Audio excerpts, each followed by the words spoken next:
Adjustments relating to goods,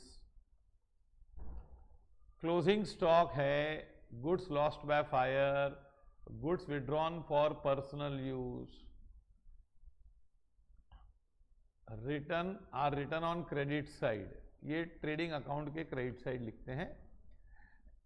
इसमें बच्चे को पता होता है कि ये क्रेडिट साइड जाएगा, लेकिन बहुत अच्छी तरह लॉजिक पता नहीं होता है कि क्यों जाएगा। तो पहले आप देखो, इसमें आपको पहले बेसिक्स जानना है, 5 मिनट के अंदर आपकी नॉलेज बहुत बढ़ जाएगी, वीडियो को अंत तक देखना। एसेट्स का होता है बेनिफिट फॉर लॉन्ग टर्म, है कि नहीं, और एक्सपेंसेस क्या होता है, that is used, consumed, finished, exhausted in a short period.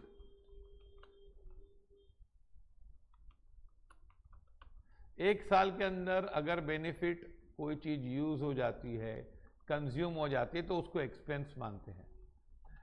अब ये हम लोग गुड्स खरीदते हैं परचेजेस में। परचेजेस जब आपको स्टार्टिंग में 11th में आप बेसिक रूल पढ़ते हो तो आपको सिखाया जाता है कि purchase means purchase of goods, और आप रियल अकाउंट का रूल अप्लाई करते हो, debit what comes in, credit what goes out, goods के लिए। फिर एक दिन बोल रहे हैं कि गुड्स कम्स इन, उसके कारण परचेज होगा, तो परचेज डेबिट करना।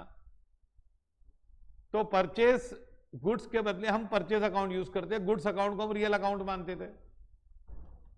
रियल अकाउंट मतलब एसेट का अकाउंट। फिर हमने उसको क्या कर दिया, परचेज अकाउंट बना दिया, नाम बना दिया, और फिर आगे बोले कि purchase is a direct expense. अब ये एसेट से एक्सपेंस कैसे हो गया, एक इसमें छुपा हुआ है। सुनो, एसेट मतलब benefit is for long term, expense मतलब इट इज यूज्ड।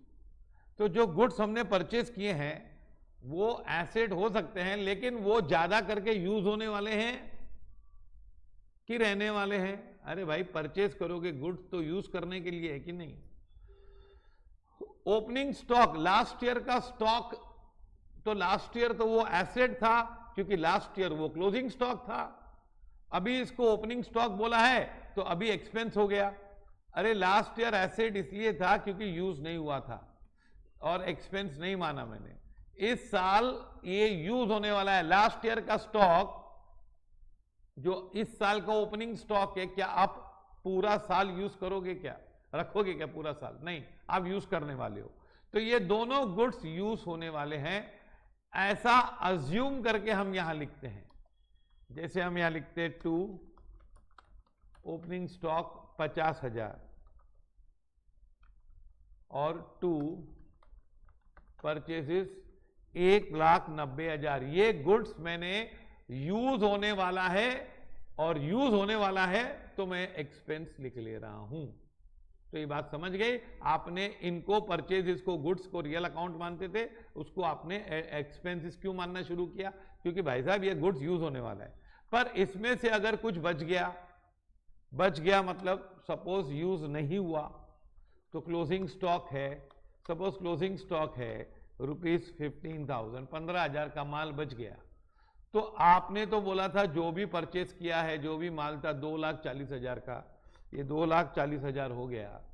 तो ये 2,40,000 यूज होने वाला है, हमने एक्सपेंस माना, पर उसमें से ही क्लोजिंग स्टॉक बच गया।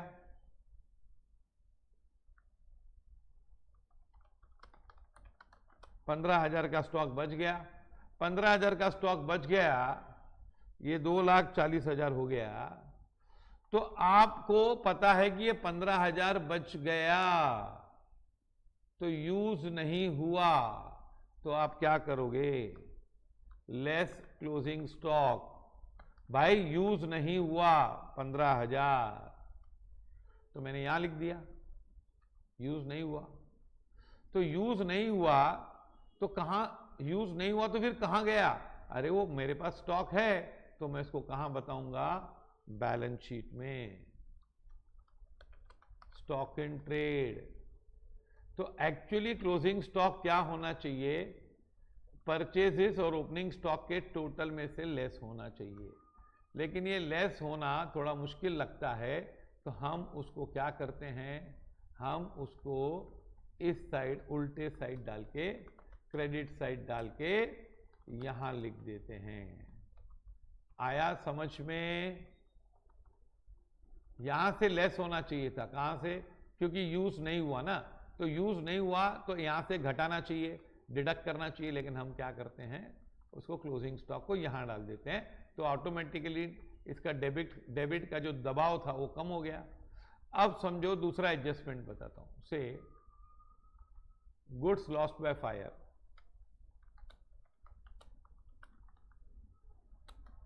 Goods destroyed by fire, rupees 8,000, and insurance company agrees to pay rupees 3,000। 8,000 का माल, अब इसको क्या होगा, इसका इफेक्ट गुड्स का है ये क्या होगा कि गुड्स लॉस्ट बाय फायर। अभी आपने बोला 2,40,000 का मैंने माल अवेलेबल था, मैंने सोचा कि ये यूज होने वाला है इसलिए लिख दिया, फिर 15,000 यूज नहीं हुआ, तो मैंने यहां से माइनस कर सकता था मैं, लेकिन नहीं किया मैंने, और मैंने क्लोजिंग स्टॉक यहां डाल दिया। तो बात वही है कि डेबिट साइड से लेस करो, उससे अच्छा क्रेडिट साइड डाल दो। अब 8,000 का माल डिस्ट्रॉयड बाय फायर है, तो ये भी तो यूज नहीं हुआ है ना, ये मैं सोचा था ट्रेडिंग के लिए यूज होगा, बिजनेस पर्पस के लिए यूज होगा, तो मैंने क्या किया, लेस डिस्ट्रॉयड बाय फायर, क्या कि यूज नहीं हुआ। कितना यूज नहीं हुआ? 8,000 यूज नहीं हुआ, है ना, तो यूज कितना हुआ? 2,32,000, और 15,000 माइनस कर चुका, लेकिन यूज नहीं हुआ, तो कितना पैसा मिलने वाला है फिर इसका? तो इंश्योरेंस क्लेम मिलने वाला है मुझे 3,000। 3,000 मिलने वाला है, तो लॉस कितना हुआ?